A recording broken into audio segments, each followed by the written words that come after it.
আল্লাহু বারাকাতুহু।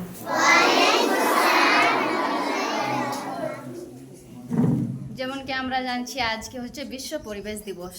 এই দিবসটি আমরা 1974 সাল থেকে পালিত করে আসছি এবং আমাদের দুঃখ হচ্ছে এটাই যে আমরা গাছ কেটে ফেলি এবং আমরা গাছ লাগাই না, পানি অপচয় করি, নোংরা আবর্জন যেখানে সেখানে ফেলে দিই। এগুলোকে ভালো করে রাখতে হবে এবং গাছ লাগাতে হবে।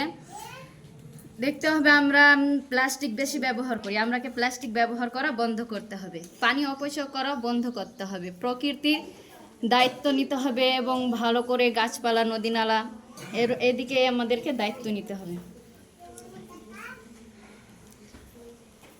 তো আমরা আজ থেকে এই প্রতিজ্ঞা করি যে আমরা আগে থেকে বা আজ থেকে গাছ লাগাবো এবং একটা গাছ একটা মানুষের নিঃশ্বাস হচ্ছে, যেমন আমরা একটা গাছ লাগাই তো আমাদের একটা জীবন হয়। আজ থেকে আমরা গাছ লাগাবো এবং পরিবেশ বাঁচাবো, জীবন বাঁচাবো, গাছ লাগাবো, নিজের জীবন বাঁচাবো। তাই থেকে আজ থেকে আমরা প্রতিজ্ঞা করছি আমরা গাছ লাগাবো এবং প্রকৃতির প্রতি দায়িত্ব নিব। আসসালামু আলাইকুম ওয়া রাহমাতুল্লাহি ওয়া বারাকাতুহু।